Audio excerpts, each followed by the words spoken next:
Hello. Today we're going to be talking about market failures and the role of government. So let's start off with this question. When should the government get involved in the economy? You know, government has been involved in the American economy for hundreds of years. If you think back to the worker safety laws that were created in the early 1900s, to the bank bailouts after the last Great Recession, to simple barbershop licenses. How much should the government be involved in the economy is really a question for macroeconomics, but we're going to talk a little bit about it today. And every society needs to decide how much government involvement is desirable. We tend to uh, go for less government involvement whenever possible, whereas societies of Europe and other countries often choose more government involvement. So in order to start discussing this idea of market failures and when the government needs to intervene in a market, we first need to do a little bit of background on what is the free market. Now, we've been talking about supply and demand for a long time, so this is a good review of what that actually means. So there are actually five characteristics of free markets. Number one is that there should be as little government involvement in the economy as possible. You may have heard of the term laissez-faire, which means let it be. Let people interact, buy and sell goods with as little government involvement as possible. If you're paying attention to the larger healthcare debate in this country, this is the fundamental argument of, whether we should let the free market dictate how health insurance is given to people and paid for, or whether the government should be involved on a larger scale. The other characteristic of a free market is that individuals own the resources and determine what to produce, how to produce, and who gets it. Remember, in a communist society or a socialist society, really it's more the government that's deciding what to produce, how to produce, and who gets it. In free markets, there's the opportunity to make profit, which gives people the incentive to produce quality items efficiently. That's we learned about the supply curve and the profit incentive. There's a wide variety of goods available to consumers, and competition and self-interest work together to regulate the economy. So it's not the government that has to regulate the economy in a free market. It's really the fact that firms are competing against each other and that everybody is making the best decision for themselves. In this free market situation, what the government's job is to enforce contracts, secure property rights, and defend the country.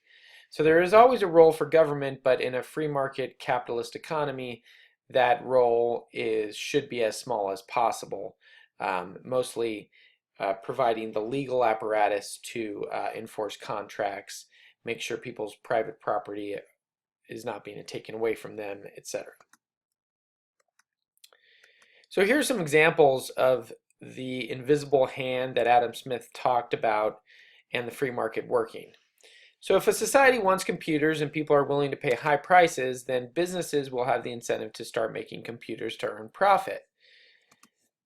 This leads to more competition. If you think about, the first PCs created by Apple and Microsoft, lots of other people joined that business to produce more computers, Compaq, Dell, etc., which means lower prices, better quality, and more product variety. And now you can go into Best Buy or online and find lots of options for computers at good prices. And over time, these firms like Apple and Microsoft and IBM and more have to find the most efficient way to produce their goods and services in order to maintain profits. And the idea is that the government doesn't really need to get involved since the needs of this society are automatically met. Okay, we're still doing background now for what a market is and how it might lead to market failures. So we've seen this curve before. This is our supply and demand curve. But what the demand curve represents is the consumer's full willingness to pay at all possible prices. And the supply curve reflects all the costs of production. So when they settle on an equilibrium price, that is already factored in all the costs of production. If they sell this computer for $500, that includes every single cost that they've incurred and the profit that they need to maintain profitability. And the demand curve tells us about all of the willingness to pay from the consumer side. So when that's true, the equilibrium point that we've talked about produces only that quantity where the benefits at least equal the costs. The other thing that it does is it maximizes consumer and producer surplus. And if you wanted to do a little review, remember the consumer surplus is all the area under the demand curve, meaning these people were willing to pay more for that computer but only had to pay $500. And it includes all the producer surplus because they were willing to produce it for slightly less, but they get to charge $500, excuse me. So now we're finally to the point where we're asking the core question: does the free market ever fail to meet society's needs? And of course that is true, and we're going to examine what a market failure is and what types of market failures there are.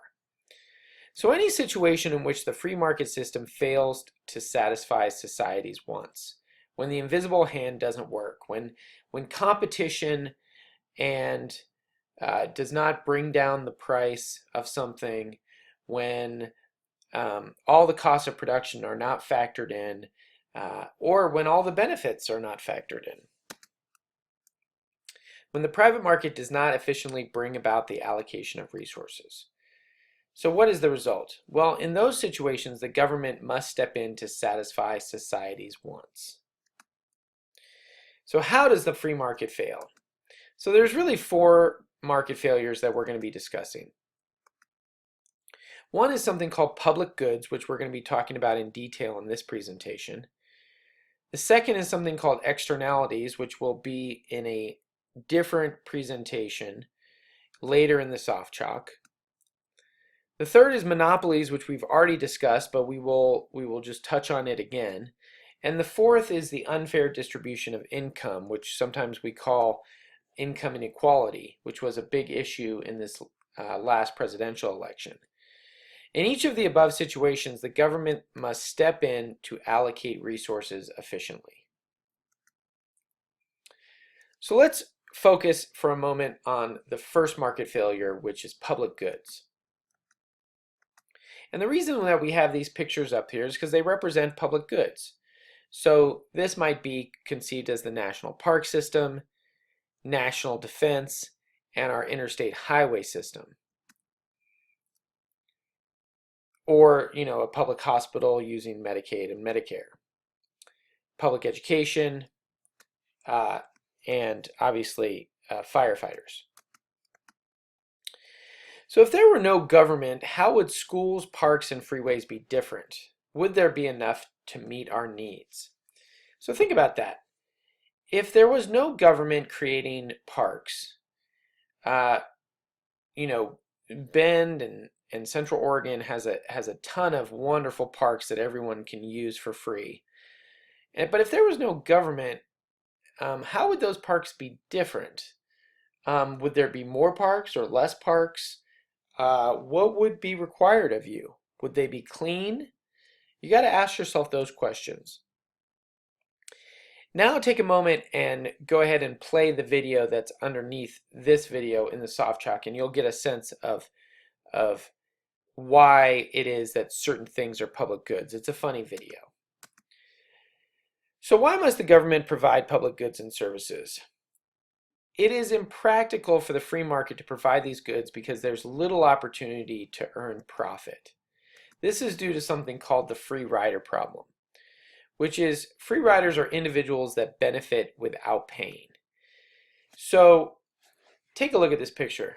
And what's wrong with it? It says, view the sunset for $10. And you can buy tickets to view the sunset. Well, the problem is that if anybody decides to go up to this booth and pay $10, there's an unlimited amount of people that can just simply walk next to them, sit down, and not pay. And so that's a free rider, and that's because this is a good that cannot be withheld from others. So here are some examples of the free rider problem. People who download music illegally, right? So think about, when iTunes first came out, there were lots of people who were paying 99 cents per song, but there were thousands, if not millions, of other people that were downloading music illegally, and there still may be people that are doing that, maybe a lot less. So what is to make people pay for the music if there's a way to get it for free? People who watch a street performer and don't pay. They're getting the same pleasure, but they're not putting money in the cup. Teenagers that live at home and don't have a job, they're free riding. So does anyone free ride off you? Look at this chart. The U.S. military spends $660 billion. We spend almost half of the global distribution of military expenditures. And the Canadian military spending is $21.8 billion. Why don't they spend more on their military? Well, because they don't have to. Nobody's going to attack North America with the United States right there. Nobody's going to attack Canada or Mexico because there's no doubt that the United States would step in. So what's wrong with free riders? Free riders keep firms from making profits. And if left to the free market, essential services would be underproduced. So go back to the park analogy. Let's say that there was a fee to go down and use the park, right? And you were supposed to put it in a box because, to use the park. Well, what's to stop you from not putting it in? Nothing. Are you still going to get the benefit of the park? Absolutely. So there's going to be free riders, which means that the funding for the parks is going to be underfunded. So to solve this problem, the government can either find new ways to punish free riders or use tax dollars to provide the service to everyone. So you could hire somebody to stand outside the park and chase down people who are trying to swing on the swings and access the trails, or that is very difficult and sort of undermining to society. But so it's much easier to simply tax everyone and provide the service free to everyone. So think about, national defense. If the United States is being protected using national defense, everyone is protected whether or not they pay taxes. And so it's a lot easier to just use taxes from everyone to provide that national defense. So again, check out this video that is underneath the soft chalk. It's called Tragedy of the Commons. And here's another example. Let's just say, for example, that I'm willing to give 100% on the final exam to whichever class gives me $500. Everyone in the class will get 100% even if they don't pay. So who's willing to pay? Well, you might have one person who's willing to pony up $500 and everybody gets it, but it's probably not. So those that refuse to pay are free riders. And so when the solution is everyone pays a mandatory tax of $20 to reach the total, and then everybody gets the 100%. So it's another way to think about it. So to be considered a true public good, it must meet two criteria. One is non-exclusion. Everyone can use the good.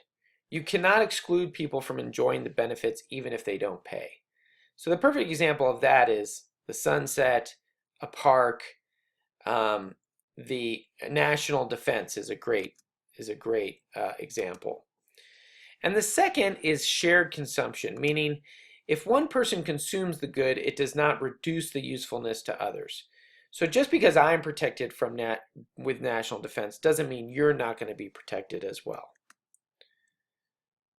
And I think we have to stop there.